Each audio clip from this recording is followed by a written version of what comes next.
ഒരു ബ്രഷ് എടുത്തിട്ട് അത് കട്ട് ചെയ്യുക. ഇത് ഞാൻ ആമസോണിൽ നിന്ന് വാങ്ങിച്ചതാണ്. നമുക്ക് ഈ പടക്കമൊക്കെ പൊട്ടിക്കാൻ നേരത്തും ഇതേപോലെ ഗ്യാസ് കത്തിക്കാനൊക്കെ ഉപയോഗിക്കാൻ പറ്റുന്നതാണ്. 200 റുപ്പീസിൻ്റെ താഴെയുള്ളൂ അതിന്.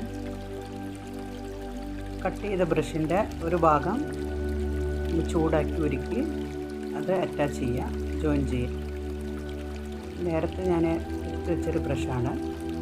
കുറച്ച് സോപ്പ് ഉപയോഗിച്ച് ഗ്യാസിൻ്റെയൊക്കെ നമുക്ക് ചെറിയ സ്പേസുകളിലിരിക്കുന്ന ഫുഡ് വേസ്റ്റ് അങ്ങനെയൊക്കെ ഉള്ളത് നമുക്കിങ്ങനെ ഈ ബ്രഷ് വെച്ച് ക്ലീൻ ചെയ്തെടുക്കാം. ഡീപ്പ് ക്ലീനൊക്കെ ചെയ്യുന്ന ദിവസങ്ങളിൽ ഏതെങ്കിലും സ്പെസിഫിക് ആയിട്ട് ഓരോ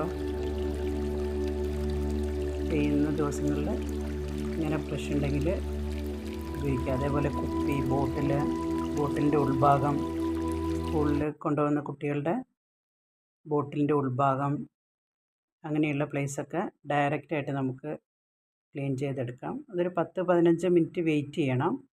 ഇപ്പോഴാണ് ഞാൻ ഇപ്പോൾ കട്ട് ചെയ്തത് കൊണ്ട് ഉപയോഗിക്കുന്നത്. കട്ട് ചെയ്തിട്ട് നന്നായി ഉണങ്ങിയതിന് ശേഷം ഉപയോഗിക്കണം.